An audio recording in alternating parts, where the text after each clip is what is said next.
This podcast represents the opinions of the hosts of the Laugh Cry Club and guests on the show. The content here should not be taken as medical advice and is for informational purposes only. And because each person is so unique, please consult your healthcare professional for any medical questions. Views and opinions expressed in the podcast are our own and do not represent that of our places of work. While we make every effort to ensure that the information we share is accurate, we welcome any comments, suggestions, or correction of errors. Party people! I was looking through a drawer this weekend and I'm like, I found this and I'm like, oh, this is perfect. Miles will be very happy. Now I have sound effects.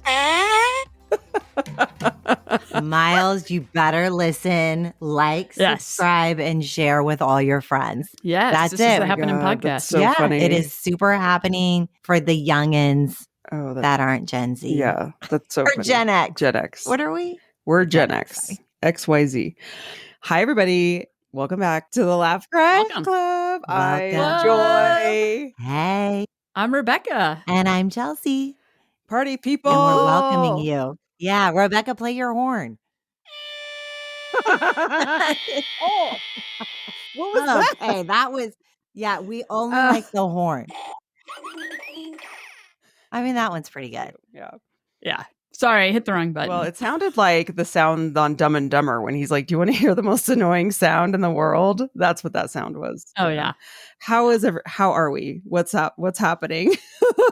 I feel like every time we record an episode in my life, the crap hits the fan and I have some more really doozies of laugh cries where I'm really excited to have very boring cries. Yeah. Well, I think we should just jump in with the agenda and go towards the laugh cries. So the agenda today is listener questions, which we're only have to say thank you. We're super excited to read those. Thank you. Thank you. Thank you. We are going to start with the hot nominee, the woman who brings the sound effects and her singing voice. Do not mistake her for Mariah Carey with that soprano voice. We are going to pass this nomination over to our TSA top-notch, awesome human, Rebecca. Thank you. Thank you, everybody. Thanks. I appreciate it. Yeah, I feel like I kind of had a boring week too. Can you believe it? My laugh is pretty short, but it was very hysterical. So I was talking with some people that I know from a coaching class that I attended, and love all my coaching friends out there. Shout out to you all. But I was saying that I was going to a train show this weekend, so I couldn't do this meeting. My friend Cheryl, I love her. She's amazing. She said, like, choo-choo or drops of Jupiter. And I just thought that was hilarious.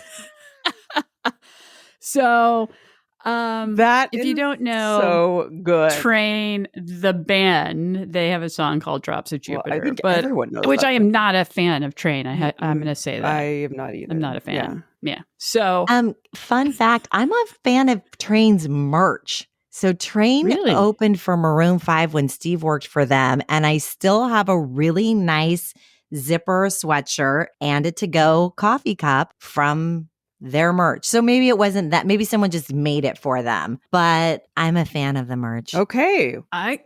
Three cheers for the merch. good. Where's the sound effects? 3 cheers. Woohoo. Yeah, I just thought that was hilarious. Choo choo or like Drops of Jupiter.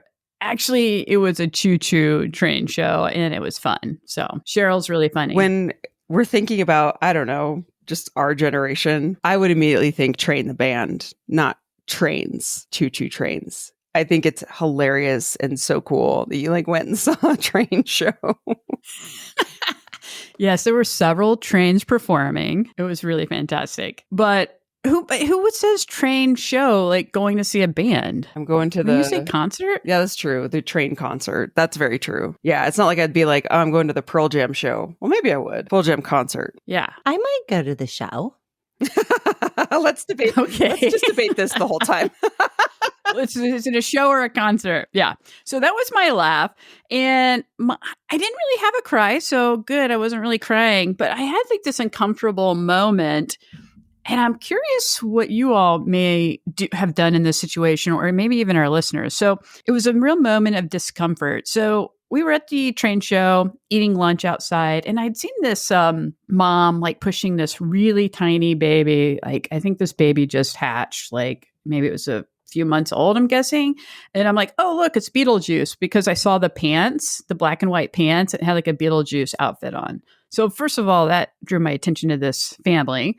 And they had like I think maybe 1.5, 2-year-old. So we're eating lunch, and the mom's out there with these 2 little kids. Dad's probably looking at trains. Mom's like trying to entertain these kids. And I could just tell like she's like over this.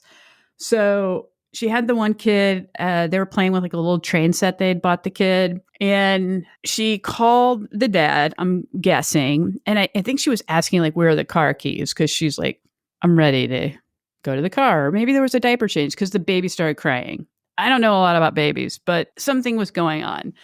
And I could see her be like, oh, okay. So dad said she had the car keys. So she found the car keys. And then she like grabbed the little kid's train stuff and started throwing it in the box, and like grabbed him and put his little backpack, little leash thing back on him. And he was losing his mind because the baby's crying. And I'm like, oh, this poor mom, like she's out here all alone. And I really feel like it takes a village to raise children. Like, I feel like we should be able to assist people, right?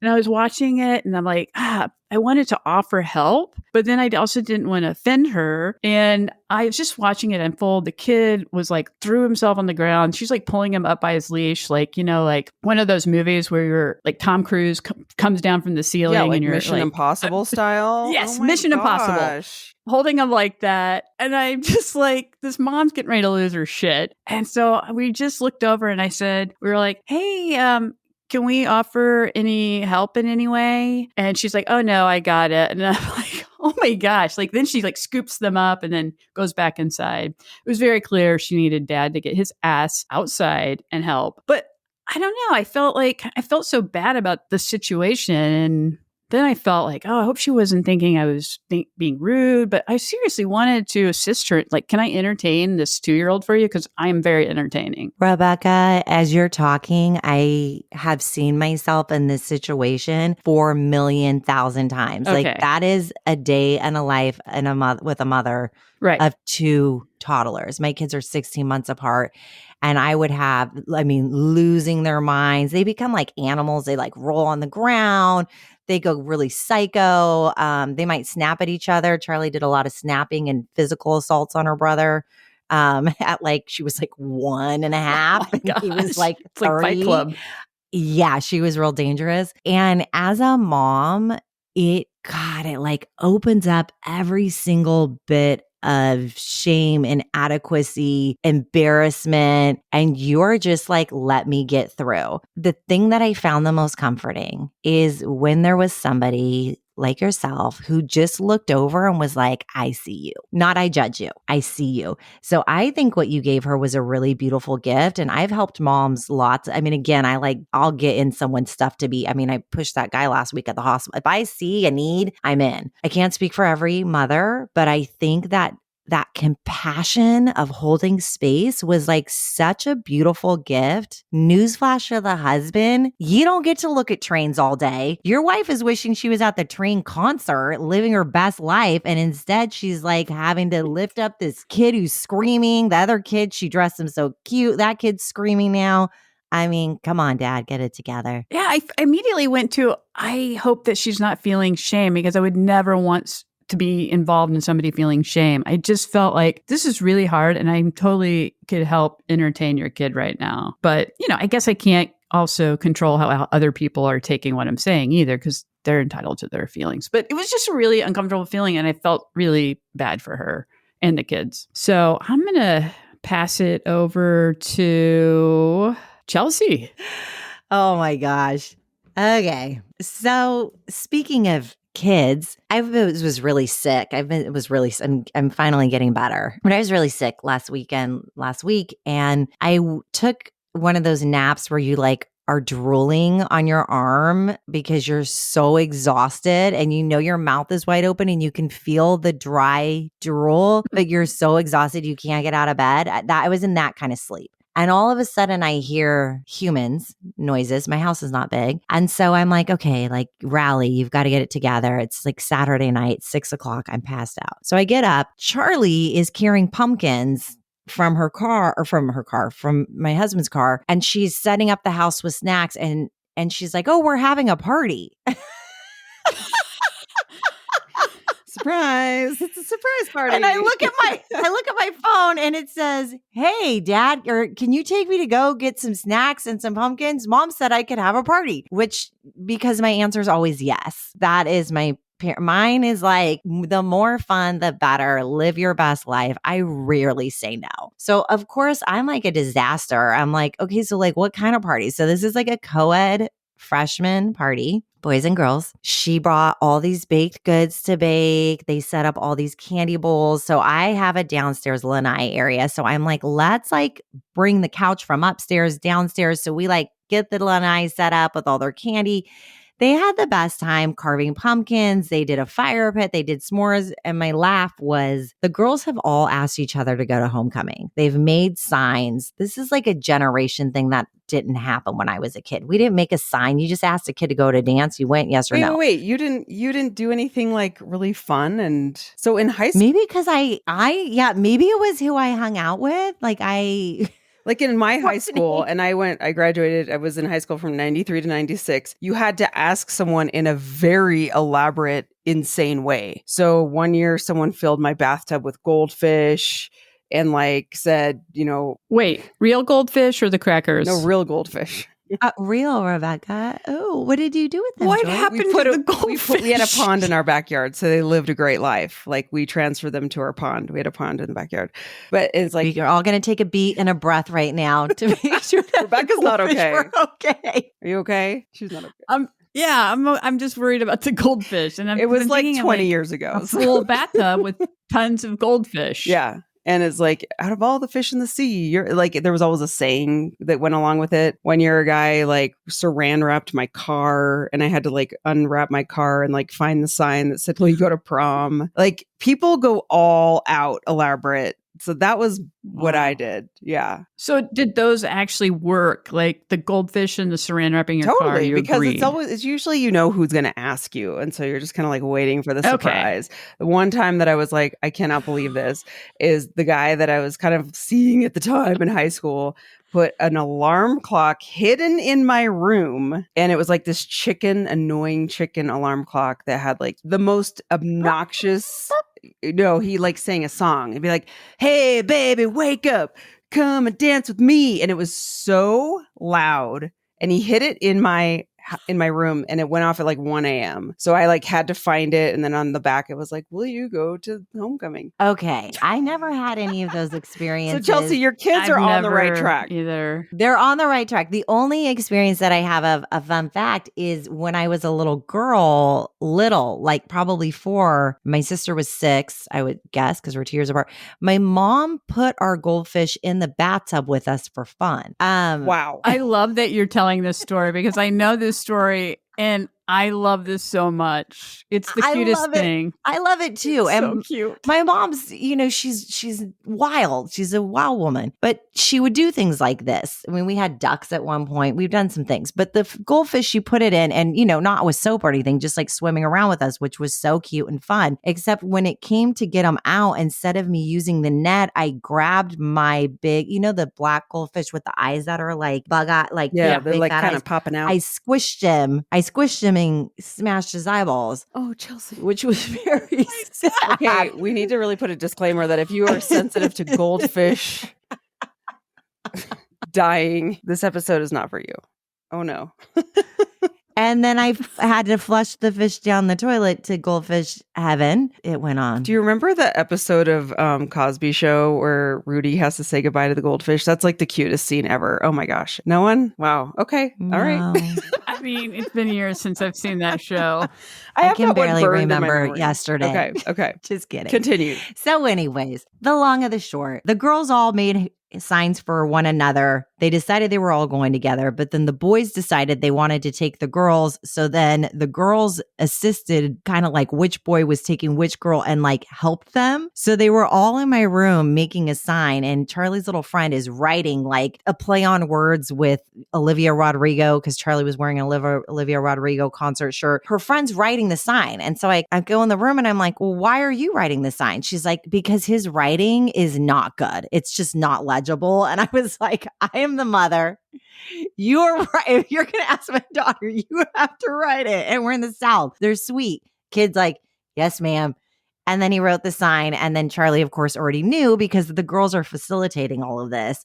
So it was just like hysterical. How and they were cute. in my room. Yeah. Doing the sign. And Charlie was like, oh, like running like she was. It's just sweet. I really love living in a small town. Yeah. And it's just, really love it. You have such like fun stories with your kids of like the impromptu spontaneity, things that you were talking about last week where kids are just kind of like, they're game. What a good energy. Their game. And meanwhile, while that was happening, the entire sophomore class was doing toilet paper war revenges for a homecoming week or something. So they were toilet papering mass amounts of houses. And now the sophomores are banned from like the homecoming rally.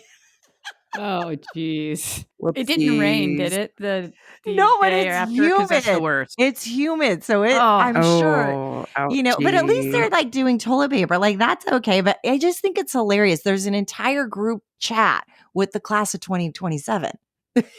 Somebody thought that was a good idea. So it's wild what's been going on. And I just love it because it's just good old fashioned, sweet fun. And it makes me laugh so hard. So those are my laughs. And then my cry was more of a tear up. So again, like I said, I was really sick. Steve just had that surgery. He's open probably, I don't know, what is this, like a couple inches? That's like 4 inches. Yeah. So he's open a big amount and he has to put like a whole ball of gauze. Like you have to unravel and shove it up your body because he has to leave his wound open. So he is open doing this wound packing and he just rallies. Like I was not feeling good. I was really not, which is rare for me. I normally can kind of get it together, but he like got up, got the kids' lunches ready, took the kids to school, like made sure that I was resting. Like he just was so nurturing and so sweet. And what made me tear up was, as those of you know, I'm a writer. I write on Substack. I was writing about this and I was like, do you remember when you asked me to be your girlfriend? And he was like, kind of. And I'm like, do you remember what you said to me? And what he had said to me, he asked me to be his girlfriend. And I said, well, what does that mean? And he said, it means relentless exchanges of trying to make one another happy. And I was like, oh my God, you're doing that. Like you're trying, like you're even and you're sick and you're sad and all of that. And it just made my eyes well up to think about just like trying to make the other person make their life a little bit easier, a little happier. So that was my tearful moment. And then we teared up together because I'm like, God, that was 2007. We're 2024 now. Wow. That's okay. Special. It was a sweet weekend. That is. And I'm feeling so much better. Yeah. So you're kind of like, after a really hard week, you're filled up. Your cup is full. My cup is full. And Steve's tumor has shrunk by 2 centimeters. He just found out today, which is amazing. That's great. So, I can breathe a little deeper and I just feel very, very abundantly grateful. So, joy. Oh, sweet joy. Sweet joy. Sweet joy. Sweet joy. I cannot wait until my cries are like, I saw a pretty foul hour today and I cried. So I'm going to make this real brief because I'm a little sick of hearing myself talk about the house stuff. But the last time we recorded, it was a little tough to listen to the last week's episode because when I was listening to it, I was like, oh, just a few hours later, I got the worst news. So we recorded last week's episode 3 hours after that. So that was the day we were like waiting to find out when we could move into the new house. And this water meter crap was going to be all resolved. We're waiting. The phone call comes in and they said, well, the meeting with the town didn't go well. So actually, we're not going to have water meters for the foreseeable future and maybe November. We don't know. And when I tell you, again, just left my body, like God nauseous. I just started crying. We got off the phone. I sat on the bed with Scott. I cried and mourned because what I immediately thought of is, why did we leave such an amazing house? We had an amazing house, and this is what we get. You know, it was like this just grief of leaving our home, and we don't have a home now. So cried, and just cried. And my mom came in because we're living with my parents, and she was so cute. She was like, you know, she wanted to read these builders the riot act. And I'm like, I'm sure an 80-year-old woman is going to, you know, really give it to him. But it was just so cute. So we got up the next day, and you know, those moments where you're just like, you just don't know what to do. And we were so overwhelmed. So the next morning we get up, and Scott, my husband, was like, we're going to go look at some houses today, and that will give us some information about next steps. We're going to like look at some other houses, like the backup houses we kind of had been looking at before. And then if we decide at the end of today that we're like, nope, we're going to wait it out. We're just going to wait out this water meter issue and pray for the best for this house, the original house we were hoping to move into. So I was hesitant, and I was just drained, and I was just tired, and we threw on clothes, jumped to the car, drove a couple hours. You know, like, I don't know, when the universe is just kind of moving quickly and you're like, whoa, we drive to the first house that we were kind of like given from our realtor because she was helping us with this too. And we drove up, we walked in, and we both were like, holy cow, this is our house. Like, you got to be kidding me. This is better than the other house. This has more than what we, like, it was almost like, is this for real? Like, we both had to check in with each other to be like, are we just completely drained of energy and not making good decisions? You know what I mean? Because we were like, this is way too simple of a solution. So fast forward, we called a realtor, called our family, talked it through, just like we needed rational steps. And we ended up putting an offer on that house and got out of the contract with the other house. They were like, the other house was like, when we called them, they were like, yeah, if you have alternatives, you should probably move on it. Basically, like, your like cut and run, like, we're screwed over here. And so that was also a sign for us to be like, we got to get out of this house because they have no idea what they're doing. So it was just less than 24-hour turnaround of getting this news, waking up the next day, going to look at this other house. I was super skeptical, but the second, like, because it wasn't really in a town that we were ever considering. But living in Westcliff for the past 11 days has really made me realize like how much doesn't always matter where the town is. Like, you don't have to live in a cool town, but it's so much about who you're with and like the home like feels like home to us. And it's everything we wanted. So that feels really good. The builders were so nice to work with. They were like, we could probably get this moving really quickly. You could probably close in 20 days if we can really move fast with this loan. So we have just been through the ringer.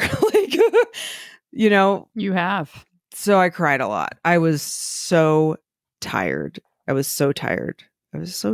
So my laugh was really funny because on that same day, we come home, and where we're living is very rural. When I say small town, it is a very small. The downtown is maybe a few blocks. They don't have any chains here. Like, the one chain is like a Subway and a gas station. I think I looked up the population. It was like 200 people. I think there's more than that, but is there more? Oh yeah. There's got to be. Maybe the proper city. Joy's there now. So 202. I take up like and we're counting your dogs. Okay. So a lot it's very tiny. It's very like ranchers, tons of farmers out here. So I thought you were going to say it's very rando. Super rando.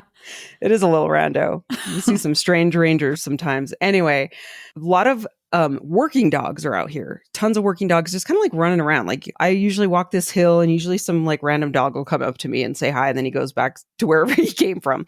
And it's pretty typical for dogs to be like running around their ranch, and then they like come out. That's just how it is. So there was a dog. That's cute. It's kind of cute, but I also, me being a like major animal person, I'm like, are you okay? Is everyone okay?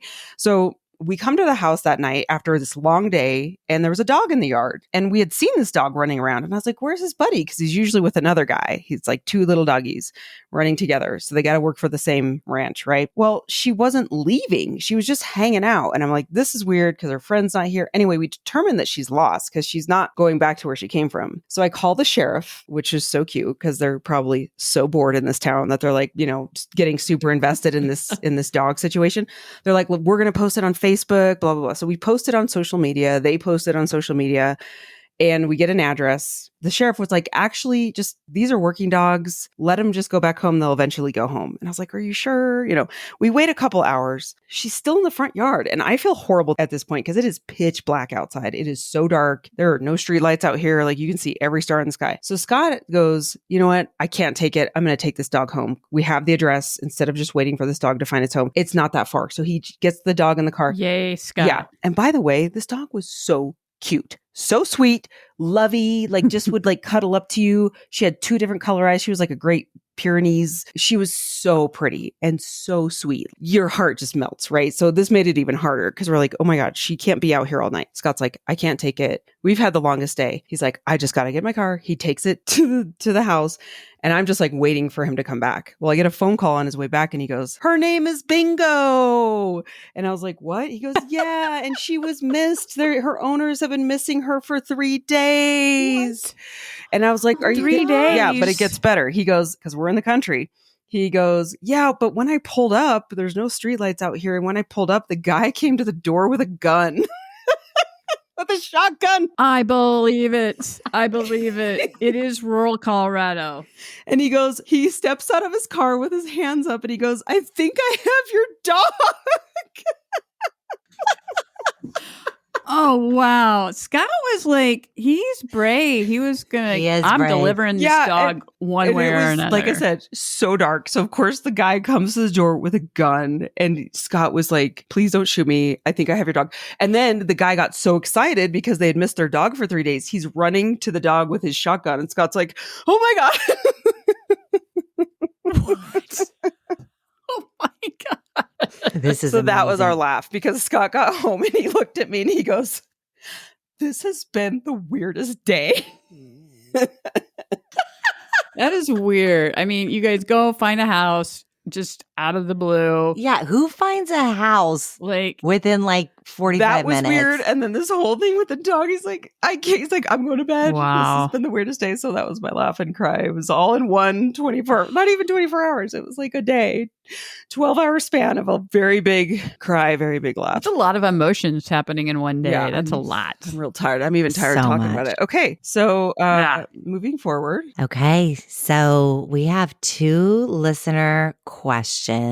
Should I do the reading one? Yeah, I can. You want to do Or do you want to do the audio? I can do the one? audio one first because I have it pulled up on my phone. All right, let's do the audio question. Our first question comes from, we have a lot of like what we're calling, what is it? Their number one fan. I think we're gonna have to duke it out with number one fan because this listener is also a number one fan. So whoa, so we have multiple number one fans. Yeah. I think it's okay. So cool. I was listening to a thing about a research thing the other day and they were talking about that's why friendships are so great because you can have like multiple best friends. That's true. And that's why they're so fulfilling. But then with spouses, you only get one. So you might be kind of jealous or you might want them to do everything. So I think we could have multiple top number one fans. Okay. I love it. I love this. Okay. Here's our question of the week. Hey, Laugh Cry Club, big fan and longtime listener here. And I've got a question for you all today about telehealth and teletherapy related technologies. As a therapist from Gen X, you have this very unique perspective on what it's like to offer therapy both before and after the pandemic. And so I'm curious about whether you've started using technology in your practice and what you see as maybe the biggest advantages and challenges, both from a provider perspective and from a client perspective. Thanks so much for taking the question and for making a great podcast. What a great and very succinct, clear question, might I add. That's a great question. Thank you, listener. Yes. I really loved it. Okay. Good question. So what do you guys think? Technology, so much. I feel like I hear a lot when we're at work. I'm constantly talking to clients about this or even therapists that I'm interviewing where I find myself thinking back to the good old days where you were, I started doing therapy 2000. When did I graduate? 2003. When I think about now, can you guys even imagine back when you first started therapy of like doing what this thing called telehealth might be? Never in my wildest dreams, because it feels more of like a purist thing to be like, you're in person. You have to be in person. Yeah. I couldn't imagine doing telehealth back then because when I first started in community mental health, our note system was, I'm not kidding you, a DOS program. So it was the green and the blinking cursor. Yeah. It was DOS level. So this was like rural area. That was the technology back then, kids. Okay, first off, there's something really special about seeing somebody in person. So I've been doing telehealth since 2013, which was early. And that was mainly because I worked with a lot of PTSD, or would work with maybe somebody who is agoraphobic, or work with, somebody who has weather. And so that's how I started doing telehealth. I was like, well, why can't we use a phone? Why can't we use a video? Like, why can't we do this in a different way?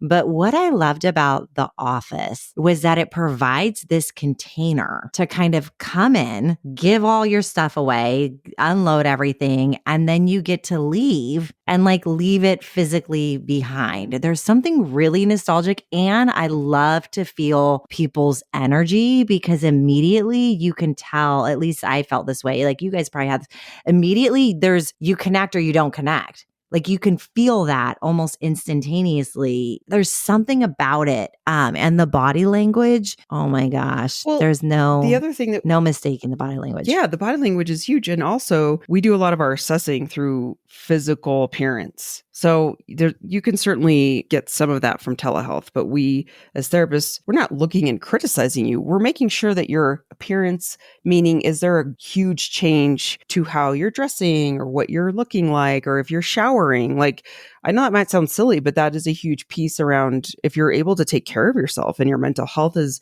at a place where you can, do the daily tasks of just upkeeping yourself. Yeah, with telehealth right now, you miss the bottom half of your client. So like people crossing and uncrossing legs, shaking legs, because we're trained to also look at body language of, did this question make them feel anxious? Like what are the cues are they giving us? And we don't get that as much. Like the whole bottom half is gone. That is a good call Yeah. out. Mm-hmm. Yeah, the shaking, the restless leg, the shaking of all of those things we miss out on.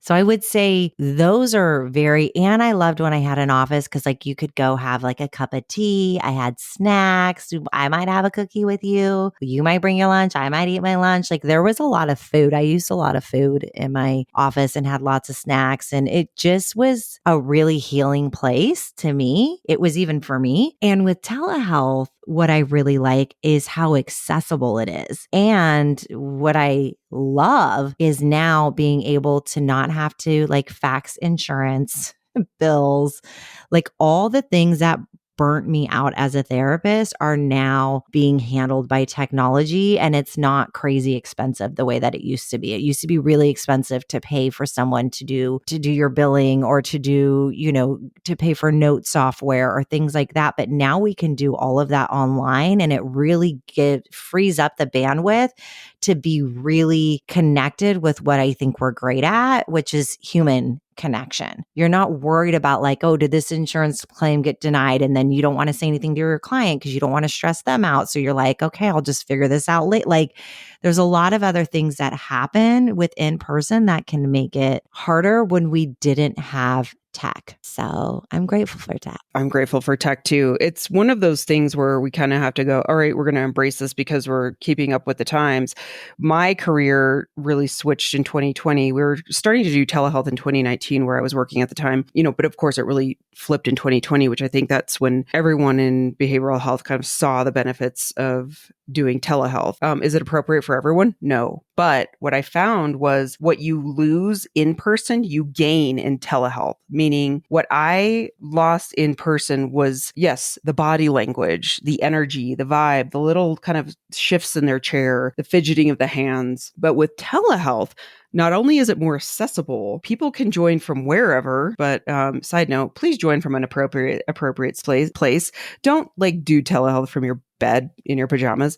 I mean, maybe your therapist is fine with Okay, that, if but you're my client, I'm totally okay with you doing. I'm totally okay with that, but don't don't your drive. car. Yeah. I think that if you okay, it's fine if you're in your bed. Just have pajamas on. Let's do that, okay? You see that it's more accessible, that people aren't, when we're doing therapy, it's really important that consistency is there. And telehealth allowed people to be more consistent because they're not like driving across town and having to pick up their kids from school and fitting in therapy, where now they can fit in therapy really a lot easier, so much easier. So there's a huge access issue. Maybe people don't have transportation. Maybe you live in a rural area. That was a huge piece when I worked at Kaiser, where we didn't have resources for people in our rural areas. And it was such a bummer because I was like, sorry, we don't really have therapists out there. You're going to have to drive an hour. So anyway, and then also you get to see people's environment. And I really think that's important of getting a piece of like, how does their house look? Not meaning like how clean is your house, but are you living in a space that looks, do we have a concern about Safe? Yes, safe. Do we have a concern about hoarding? Do we have a concern? So that's something that I felt was a really big gain with telehealth. And then I will just add one more thing and pass it on to someone else. But I will say too, when I was doing telehealth with some of the larger big box platforms when I was in between jobs, is some people really just are intimidated by therapy. There are platforms where you can just do text therapy. Some might argue that's not real therapy, but hey, if you're just creasing a barrier for somebody and text is the only thing that they can manage and that's all they're comfortable with, I think that's amazing because it just increases the access for people to get the resources they need. And it's different for everybody. So some people are really shy and scared to be on camera. So I think that there's a lot that we've gained from it. Yeah, I've actually done some really great work doing text therapy in the past. I know people have different opinions about it, but it was just really helpful for some of these clients. There was like a preteen, really. It was perfect for them to text.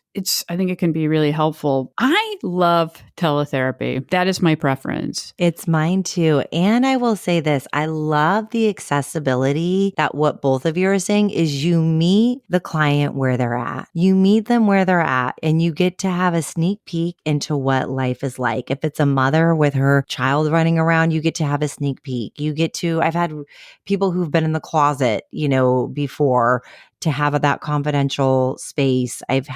You sometimes have people who disclose more because it's not as intimidating. So I think it's beautiful. Both are beautiful and both are meeting the person where they're at with where they want to be. So I see great value, but my preference too is telehealth and using technology in a way that I can eliminate the things that drain so that I have a full cup to do the reason why I'm in this business. Any Joy, last which one do you thoughts? prefer? Yeah. I prefer telehealth. And I think to what Chelsea said too, and what both of you are kind of saying, because it is truly a drain on clinicians and it's such a high level of burnout. I think that clinicians, or at least for myself, I have more of an opportunity to take breaks that feel restorative versus being in an office. Yeah, you might have an office in a nice area. We could take a quick walk. But when you're doing it from either a home or a space where you just kind of have more flexibility to make yourself a nice lunch or, those small things really matter. So you're not just going like back to back to back to back in an office, in a workspace. I'm really grateful for all the opportunities. I'm excited to see where it goes too. I mean, I know this is like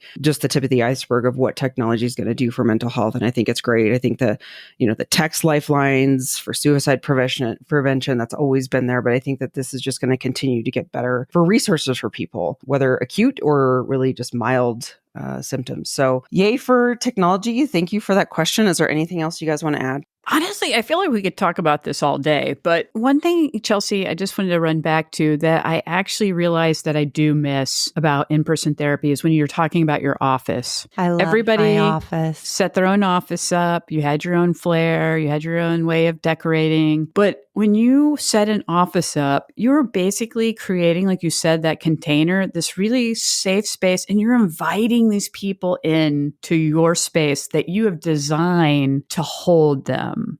And that is actually beautiful. And you do lose that in teletherapy. And I think this space is a sacred space. So I will say in mine, I had it blessed before before I actually, like when I moved into my bigger space, I had it blessed and I would sage it and I would every day, like kind of cleanse it and air it out and light candles. And it was I wanted it to be where you walked in and it was the most healing environment. I wanted it to feel so healing. And that's why I had the meditation room too, was because I wanted to have that place to decompress. So to me, it was a form of self-care for myself as well. But the driving back and forth, the upkeep, the time, there was a time my daughter had an asthma attack and she didn't have her inhaler. Somehow I don't know how I missed that, but I did. Driving from my office, left a client in the waiting room, a client in who I was working with to go drive to get her inhaler, left my whole office open.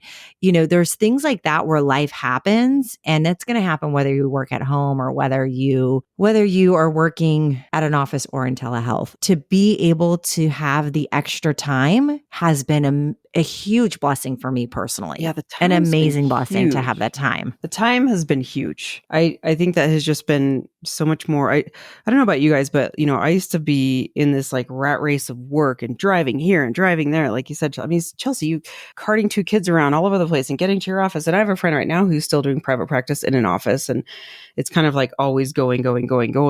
Whereas now I just feel like there's so much more space. Space is like the word I keep thinking of, but there's things I do miss about my office. I started my career doing a lot of therapy with kids and play therapy. And so I just miss like the toys, and there's familiar things in your therapist's office that you remember that you're like kind of like attached to. It gets sand tray. And I had like these fun little fidget toys that I always had on my desk, and they would associate that with like coming to therapy. So they'd always like use the same toy, and we pay attention to those things of like, what do they always go for? So I think like those are the things that I do miss. And just even thinking of my own therapy. Like, have you guys, when you think of your therapist's offices that you've been in before, I think of one of the most influential therapists I've had is she did therapy out of her house. Like before it was like a really popular thing, she just had this like cozy little room in the basement, and it was like so lovely. And we just sat in chairs facing each other instead of like multiple chairs to choose from. I don't know. It was just something like very intimate of like, we were just like with each other in chairs facing each other directly. Joy. I love that. We're not going to have enough time to fully give the attention to this other listener question that we had. What do you all think about? Maybe we can read it and use it for next time. Let's do a teaser. Let's read it and talk about it next week. We can kind of start the convo. Okay. So this is a great listener question. They did not say they were a number 1 fan, but I am guessing they are a number 1 fan. Debate. Okay. Yes. Okay. So the question is how does a family adjust to a member being in crisis, then having the individual return home after going through treatment? Oh, this is a really, really important question because we have this as being humans. So next, Laugh Cry Club, we're going to come back to this question so that way we can really give it the attention that it deserves to have. I had to read the question again because I really had to get it in my brain. So how does a family adjust when a family member is in crisis? How to handle the initial crisis? Yeah, mental health crisis. And now the person's coming home to live. Okay. So the family. Let's do it like a hypothetical. Would we say like maybe a teenage family member, and then they're maybe an inpatient? Like, what do you think? Let's define this really quick too. Like maybe they're an inpatient for people who don't know what that means. I think we could go both. We could see it where I had this in my family once. Somebody was suicidal and they hadn't gone inpatient, but we all knew. And so we took turns of how to support this individual. Okay.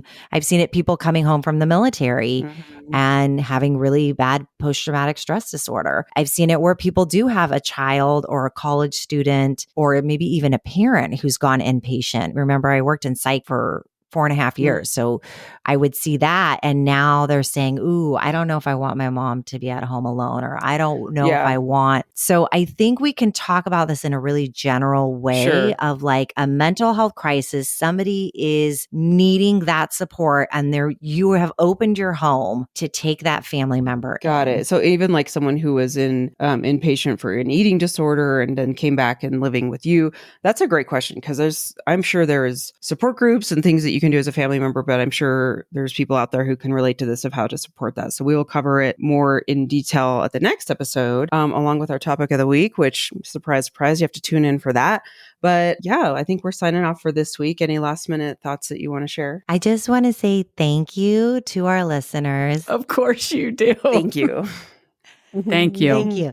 Thank you. And I want to say, Joy and Rebecca, I really am so grateful for both of you. So thank you. Back at you. Back at you. Yes. Well, back at I you. love this club. Three-way hug. Three-way hug. I love this club. Three-way hug. I love this club. What is when it? life This says bucket, Rebecca's your bucket. Whoop, there it is. And that's it. I will be your bucket. Thanks for tuning in, everybody. You can find us at Laugh Cry Club. Like and subscribe. Like and subscribe. Like and subscribe. Keep liking. I love last week you said keep liking and keep subscribing.